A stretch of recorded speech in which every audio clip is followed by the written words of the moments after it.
Our speaker tonight, to kick off the conference, is Dr. Hans-Hermann Hoppe.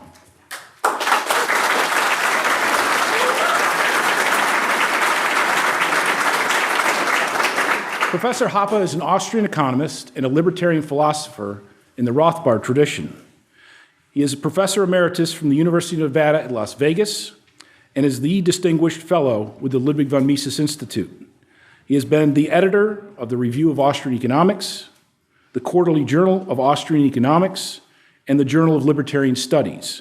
His English language books include A Theory of Socialism and Capitalism, Economic Science and the Austrian Method, Democracy, the God That Failed, and The Economics and Ethics of Private Property. Hans is founder and the president of the Property and Freedom Society, and his lecture tonight is entitled The Science of Human Action. Please help me welcome Hans Hoppe.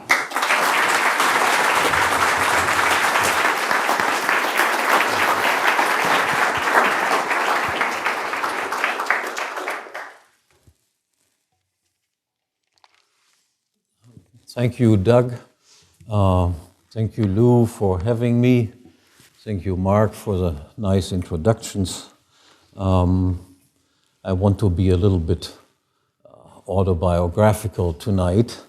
When I moved to the United States in 1985, I moved because I wanted to study with Murray Rothbard. I was not a regular student at the time. In fact, I had already received my PhD. I had written my habilitation thesis, which is an advanced doctoral degree, and I had acquired the academic rank of a Privatdozent, that is the same rank that Mises would ever achieve in Austria. And I was a Heisenberg Fellow of the German National Science Foundation, which was the most prestigious grant for people in their mid-career that you could win in Germany. I had read all of the major works of Ludwig von Mises and of Murray Rothbard at the time, and I was a full-blown Austro-libertarian. In my view, Mises was the man. And because Murray Rothbard had extended and brought to completion the Misesian system, he too was the man. Mises had died several years before in 1981, so it was Murray Rothbard with whom I wanted to meet and work when I came to New York City. I wanted to know the master personally and learn from him directly. For a year, I attended all of his classes at Brooklyn Polytechnic, and when he was out of town to lecture, I taught his classes. In the following year, in 1986, we both went to Las Vegas, to UNLV, where we went on as close collaborators and colleagues until his death in 1995. I stayed on for another 10 years until I retired from that university. Murray was almost 60 when I first met him, and in fact, he would turn 60 in February of 1986, and the surprise party, birthday party, and conference held in Manhattan to celebrate this occasion was my own first public speaking appearance in the United States. I was some 20 years younger. I had just turned 36 at the time, but for Murray, I was just one of his kids. In fact, many of the elder gentlemen that you will see around here this week were his kids. Walter Block and Ralph Raico, who were older than myself, were his kids. And so was David Gordon and Joe Salerno and Roger Garrison. Peter Klein and Mark Thornton, they were just babies at the time. Lou was something different. I'm not quite sure if he referred to him as a kid or a baby. He will have to tell you about this himself. I'm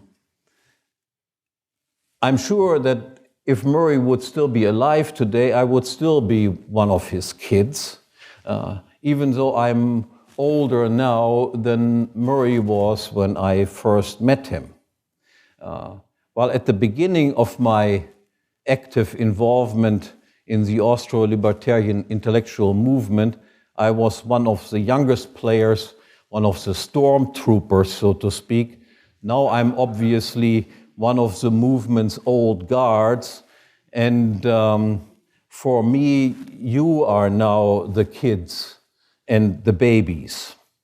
And as a member of the old guard, who has actively participated practically from its very beginning in the Mises Institute's effort of building an Austro-Libertarian intellectual movement, as an old guard, I may be excused to use this opportunity to be a bit anecdotal and say a few things about my own intellectual autobiography, or to be more precise, to tell you a bit about how I came to find Ludwig von Mises and learn about the science of human action that Mises and further on Murray Rothbard had explained and developed.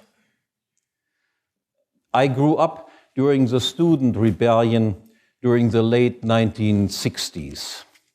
I was then a lefty myself, and I was interested mostly in the social sciences, in political science, sociology, economics, and law. Yet when I had to decide what to choose as my major during my university studies, I decided on philosophy rather than all these other fields.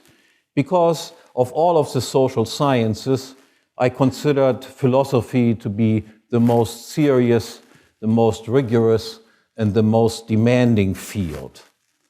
And within the field of philosophy, again, I decided to concentrate on the area that I regarded as the most fundamental and decisive, namely on epistemology, that is the theory of knowledge. And in this field of epistemology, the central theme was the seemingly permanent debate between the rationalists on the one hand, from Plato onward, on the one hand, and the skeptics on the other hand.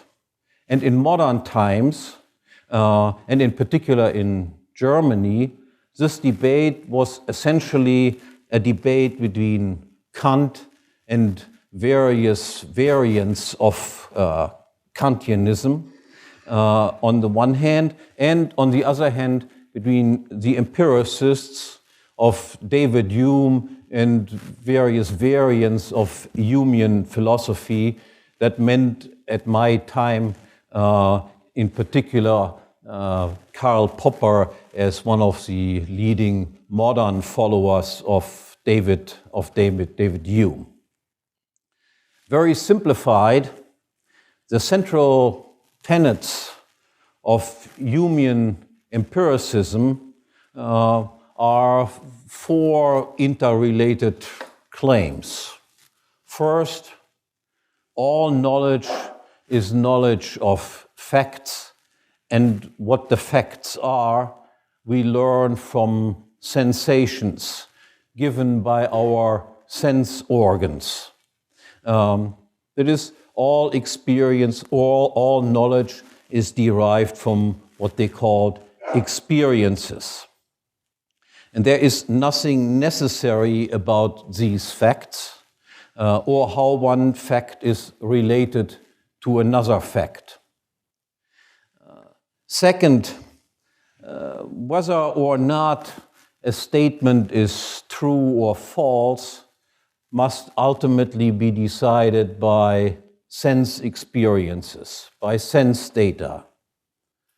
The third tenet was that all statements that claim to say something that is necessarily true, rather than something that happens to be true, or that are only contingent truths.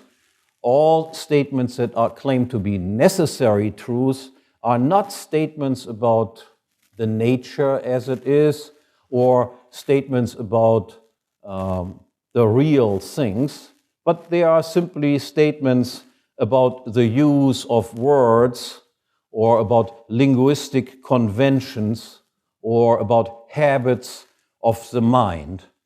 And the fourth tenet was that statements about value are neither true nor false, but only expressions of emotions. Now, as plausible as these views might appear at first glance, and obviously these views must still appear plausible to a large number of scientists, given the ongoing popularity of this empiricist program, like most rationalists, I came to the conclusion that this was all wet. First, and most fundamentally, the empiricist position was simply self-contradictory, and hence I regarded it as some sort of nonsense. For what was it that the empiricists told us? Obviously, what they told us about our knowledge was supposed to be knowledge itself. It was supposed to be knowledge about knowledge. Yet, how do we know and come about this knowledge? How do we know this to be true? No, certainly not about, we do not realize this via sense experiences. Knowledge was about thought, or more precisely, it was about conscious thought, and conscious and meaningful thought. And thought, whatever it was certainly not the same thing as that to which thought itself referred. That is what the thought was about. Thinking was in terms and by means of concepts. When I think about a green tree, this does not make my thought green or tree-like, with sensible characteristics. To the contrary, knowledge, as conscious, meaningful, conceptual knowledge, had to be gained through introspection and was something non-observable. It was a mental judgment, and it involved some understanding or some grasping. Hence, the rationalists always replied to the empiricist claim that all our knowledge derived from sense experience by saying, yes, except that part of it that was the result of reason, that came from intellect rather than from sensation. But there were also more specific problems that I realized were involved with the empiricist views. The empiricists claim that all a priori or all necessary knowledge concerns merely linguistic conventions, but has nothing to do with reality or the nature of things, was anything but convincing. True enough, sensations or sense impressions cannot reveal anything as being necessary or universal. They are of the type, I hear and now sense this and that. Nor does one ever see, for instance, causality at work. What can be seen at best are temporal sequences, temporal associations between various sense experiences. But since knowledge is not sensation, but sensation plus intellect, this obviously does not rule out the possibility of a priori knowledge of reality. And surely there exists plenty of such knowledge, no matter how hard the empiricists have tried to deny this fact or try to explain it away. Take, for instance, the law of identity and contradiction. Nothing can be A and non-A at the same time. Now, according to the logical empiricists, this was just a convention.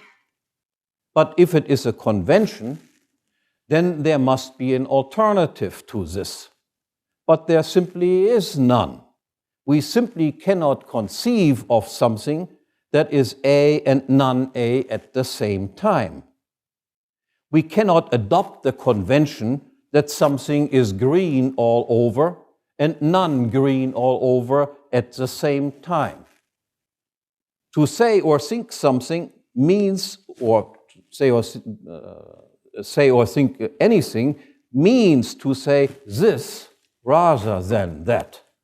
We simply can't think otherwise, and giving up these laws of identity and contradiction means not to think anymore at all. Or take this.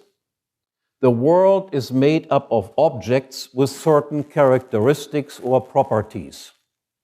True, we learn from experience what objects they are and what their properties are. But we can never have any experiences that are not the experiences of objects and properties. Everything else is simply unthinkable.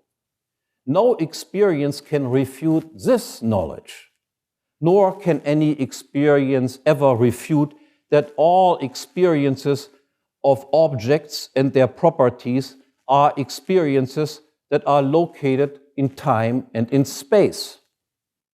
Nor can we imagine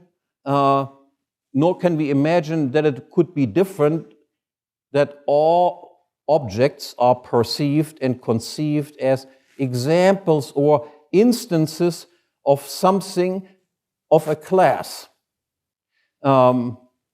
Indeed, we could not say anything meaningful at all about anything without using names or identifying expressions and predicates, assigning a universal property to these identified objects. Or take such examples. Two straight lines cannot enclose a space. Or a straight line is the shortest distance between 2 points. Or if A is a part of B and B is a part of C, then A is also a part of C. Or if A precedes B in time and B precedes C in time, then A precedes C in time. Or no material objects can occupy the same space at the same time. All of these propositions, and there are many more, are interpreted by empiricists or by logical positivists as saying nothing about reality at all, but as being mere conventions about how we use certain words. But then we could choose, obviously, other conventions. But we simply can't. Now, I came to regard these empiricist attempts not just as painful and tortured, but as plain silly. True enough, logic may not tell us much about the world, but what little it does is absolutely essential. The logical positivists try to tell us that logic does not say anything at all, that is nothing but an assembly of tautologies.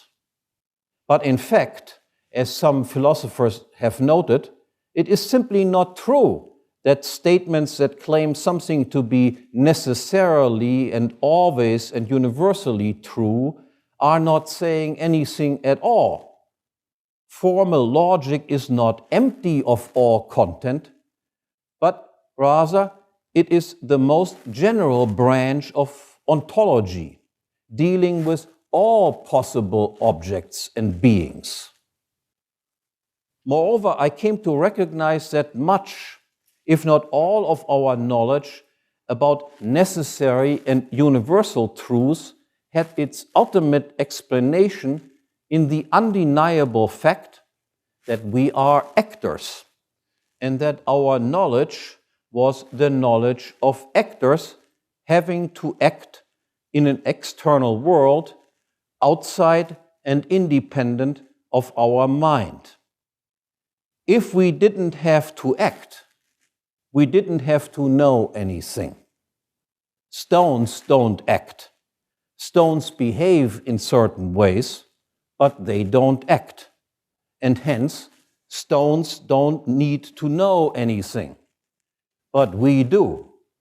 And this, namely that knowledge is a tool of acting, explains the fundamental structure of our knowledge.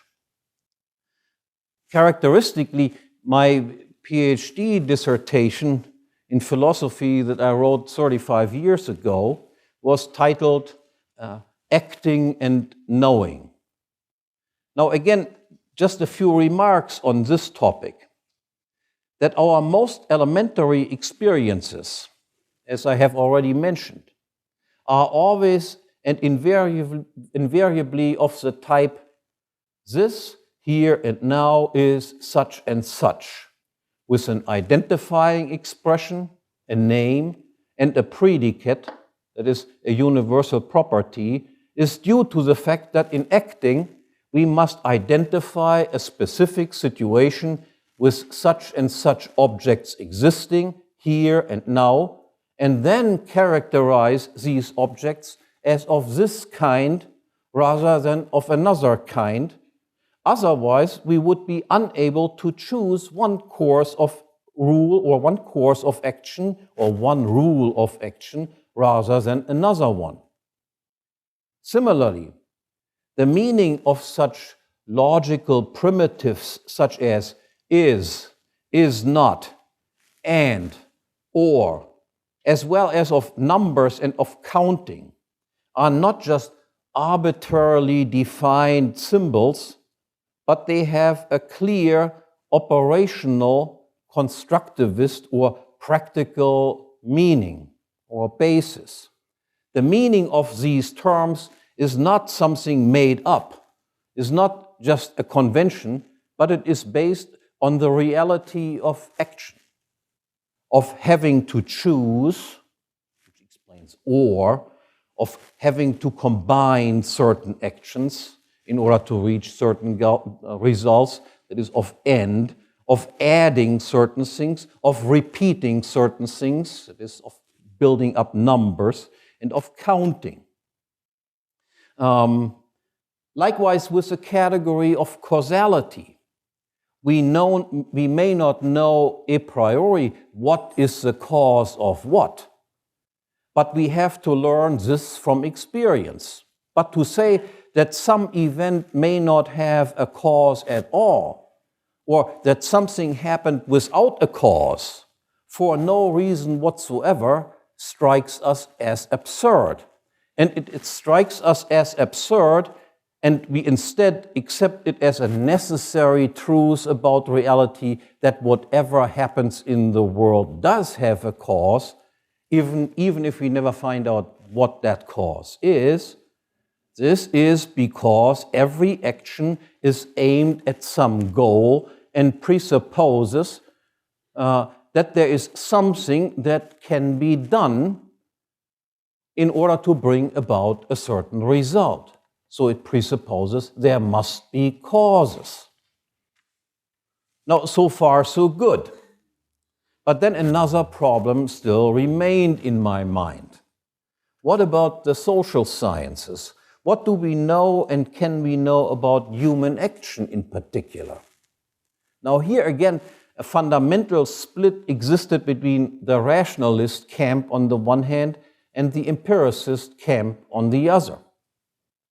The rationalists typically adopted a dualist position. That is to say, the way they conceived of matters was that there existed a realm of knowledge concerning our own mind and the mind of others, that is, of objects accessible either through direct introspection or indirect introspection via symbolic interaction. And there existed another realm of objects with which we could not communicate. The realm of consciousness and of conscious actions was categorized teleologically in terms of motives and reasons, which we interpreted as the causes of events. These motives and reasons were intelligible and meaningful entities. That is, they could be understood. Motives and reasons cannot be observed. Only behavior can be observed. But we can understand motives and reasons. And on a more profound level, we can understand their actors. We can understand their character, and we can understand their guiding principles. In fact, because we have such privileged access to our own mind and the mind of other human actors through understanding, we can and we must conceive of each action as a unique, non-repeatable event caused by unique individual actors acting at unique points in time and space. In distinct contrast, the behavior of material objects is for us unintelligible. It is what it is, without any possibility of understanding why it is that they behave the way they do. Accordingly, we conceive of such objects and their observable behavior always and invariably as examples of a class of objects subject to one and the same universal, exceptionless law of behavior.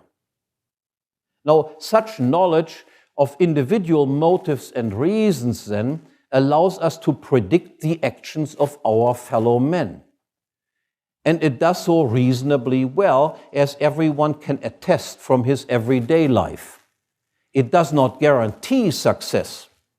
Indeed, we frequently fail with our predictions and are surprised by the actual course of human events. And not everyone is equally capable of predicting other people's actions. Some people are better at this than others because they have a better knowledge of other people.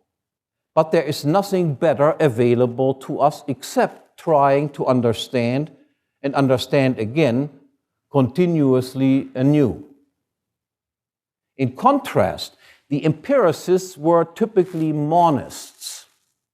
For them, introspection and understanding did not really count as knowledge at all, since it was not derived from sense experience. At best, introspection and understanding had some heuristic value in helping us develop hypotheses. Remember, for empiricists, no such thing exists as necessary truth about anything real. So, understanding and introspection for empiricists were at best a heuristic device to develop hypotheses about the real causes and consequences of human action. But introspection and understanding were not science in their mind.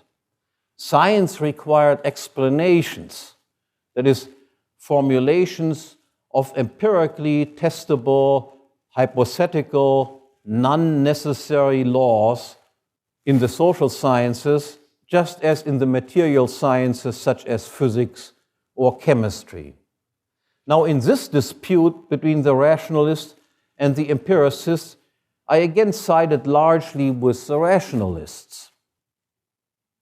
And I came to the conclusion that the empiricists' search for contingent, non-necessary laws of human action is misconceived and must fail for an elementary yet fundamental reason.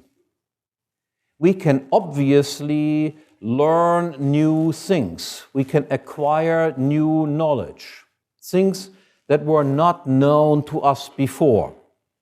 Empiricists, too, have to admit this, because according to them, we continuously make new experiences. Yet it is impossible for us to predict what these new things that we learn and that we come to know will be until we actually know them. Otherwise, we would already have reached the new knowledge now. Yet, since knowledge guides our conscious actions, from the unpredictability of new knowledge follows the unpredictability of action. That is something that Mises would say, there are no constants in human action. But this result then, that is, that there cannot be any contingent, observable laws in the realm of human action, did not mean that there are no necessary, non-empirical laws of human action. To use an analogy, just as the fact that we cannot scientifically predict all the propositions ever made by future speakers does not mean or does not imply there is no such thing as propositional logic. That is something that is necessarily true of all propositions, now and forever. So the fact that we cannot scientifically predict human actions does not imply that there are no laws that are true of any and all actions. And I thought that I had found quite a few examples of such necessary laws in the field, especially of economics. For instance, that you cannot eat your cake and have it too. That you cannot get richer by consuming everything you produce. That if you spend more of a given income on A, you must spend less on B. Or that money prices will rise if the quantity of money is increased, while the quantity of non-money goods remains the same. But when I looked around in the then current economic textbooks, they all seem to contradict this first impression that I had of many important economic propositions. They all accepted the empiricist dogma that I described before. They all claimed that such laws were either contingent, that is, non-necessary laws, testable laws, falsifiable laws, or else they were empirically empty tautologies or formalisms. In the meantime, politically, I had moved increasingly to the right, or rather in the direction of classical liberalism from my erstwhile leftism. But when I looked at then famous right-wing economists, the result was just the same. Hayek had won the Nobel Prize in 1974 and Friedman in 1976. Reading Friedman and Hayek had actually strengthened my conviction that economics had something to say that was necessarily true about something real. But Friedman, too, explicitly and wholeheartedly accepted the empiricist line that this was not the case. And I noted also that Friedman had actually played a major role in persuading the economics profession of this empiricist view, in making all textbooks by and large accept the same line. And Hayek simply appeared to me to be muddled and confused on the entire issue. But somewhere in a footnote of one of Hayek's work, I discovered a reference to a guy named Mises and his outdated and strange a priorism. So I took up Mises's Human Action. Human Action was my first book that I read of Mises's. And there, to my great intellectual relief, I found exactly what I had been looking for, what I had myself concluded too, and much more. Not just confirmation of my own conclusion, but a completely worked out and integrated system of a priori statements, beginning with the axiom of actions that humans act, they pursue goals with means in order to improve their own living or their own well-being. Statements that were obviously statements about real things, namely human actions, and had developed what he called economics as praxeology, the logic of action.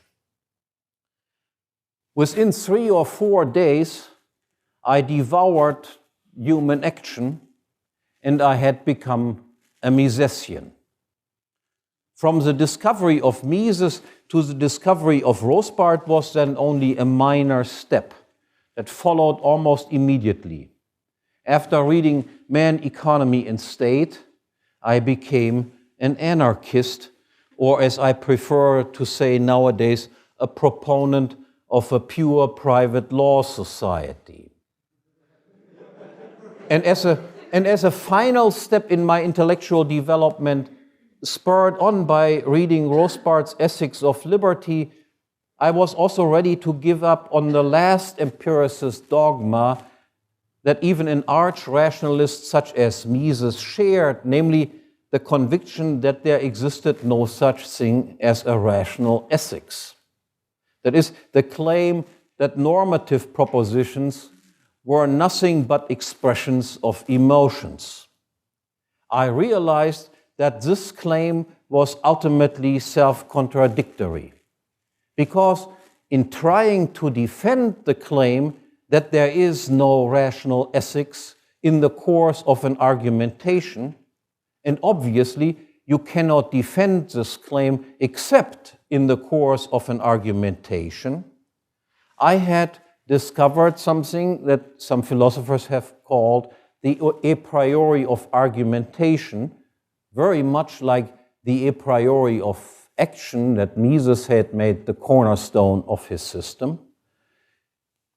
In realizing this, that you have to defend the empiricist thesis in the form of an argumentation, you already have to presuppose an ethics, namely that every person is the exclusive owner of his own physical body in order to be able to make an argument and listen to somebody else using his body to reply to the argument and thus prove his thesis, and thereby you had justified the claim that every person is a just owner of his own physical body.